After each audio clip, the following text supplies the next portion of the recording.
What's going on YouTube? Welcome back to the channel, welcome back to another video. In today's video, I want to go over how to get a really easy goat mount for you guys going into Moria. You do not want to enter Moria without having a goat mount, trust me, I've done it, it's a miserable experience, and you can start working on this now to make your experience a little bit easier. When you enter Moria for the first time and thereafter, you cannot take a horse with you. You'll either be running, walking, using stable masters, or using a goat. Now you can get a goat, from what I'm told, a little bit later on in the Moria. It's either in the quest line or through the factions, but it is slower. So this goat mount you can get nice and early on if you start working for it, and I'm going to show you how. Our first stop, we're going to stop off here at the Skirmish Camp. You can scroll down here, you can get yourself some first age relics, and I'll tell you guys which quest you need to be able to use these, because by default, without doing the quest, you won't even be able to touch them. But we're going to go ahead and buy a few of these. We'll probably be able to select a few before we get an error message to say slow down, because that's what lotro does. Just for the sake of it, we are going to buy those. Now I would recommend that you guys have one of these items in your inventory. I've bought one for the purpose of this video.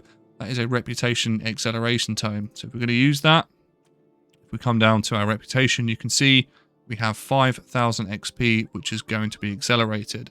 I want to hold Alt. I want to then, right click, use all of them, hit OK, and that's going to use them. Okay, so you can see now, just for the sake of this, we are at Kindred. So I've just hit maximum standing, which is perfect for this video. We're going to now head inside. So our first stop inside, we're going to chat to Bavor here. Now you can see that I've got a quest that says the second gear, but you guys will be looking for a quest that says the first gear. This will take you from memory, if it serves correctly, to either you've got two entrances, you've got one here, and you've got one here in Winterheight. You go in, you access a chest, find the gear, bring it back.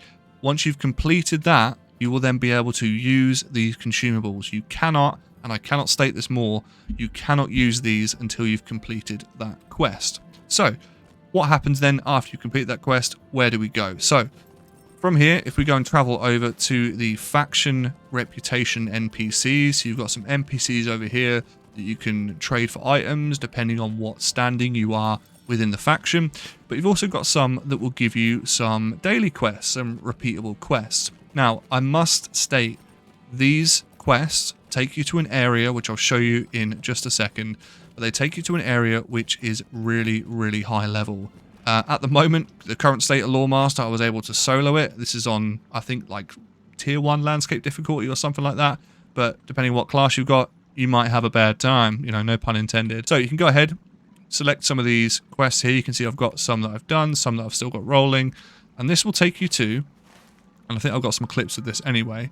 This will take you to this little dungeon here. It's called Sarnur, and it takes you through like this. On the way there's a couple of level 6s and 7s, but it becomes very apparent when you're there because you start to see Dower Hands, which are level 47, cave trolls, snow beasts, that sort of thing. And as you dive deeper and deeper down, things get a lot worse. Outside of the quest, it's also vitally important that you kill as many enemies there as possible, because they drop these little relics, and they also drop another consumable that I can't remember the name of, but they do give you a lot of faction reputation. A faction reputation, of course, is vital for increasing in ranking with Thorin's Hall. And of course, we need to reach Kindred status in order to get our goat mount. I would highly recommend at this point, if you have got a few more kicking around, if you've got some reputation grinders, or enhancers, sorry, use as many of these as possible to get the grind out of the way with. You can do it without it, but it just means that you'll be going back and forth to Sarnur a few more times. Once you're at a point that you've got Kindred status with Thorin's company here, we're going to come inside through the double doors just at the top. And this is just behind where the other faction NPCs are, and we are going to chat to this good fellow here. We're going to go onto the drop down, we're going to go to mounts. You can see here you have a prized Thorin's Hall goat. So it's going to cost us 5 gold. We are going to buy. That is going to save you so much pain when it comes to entering Moria for the first time. Not a super lengthy video, doesn't need to be. Hopefully this helps you guys in your future endeavors. If you guys did enjoy this sort of content, please do consider leaving a like rating and subscribing. I just want to give a huge shout out as well to all of the paid memberships on YouTube and the Patreon supporters who keep this channel going, keep the dream alive. You guys are fantastic. So huge shout out to you. For any of you who are interested in supporting further than just subscribing, there are details down in the description which will take you directly there and the benefits linked to them. Thanks so much for watching, and I'll see you in the next one.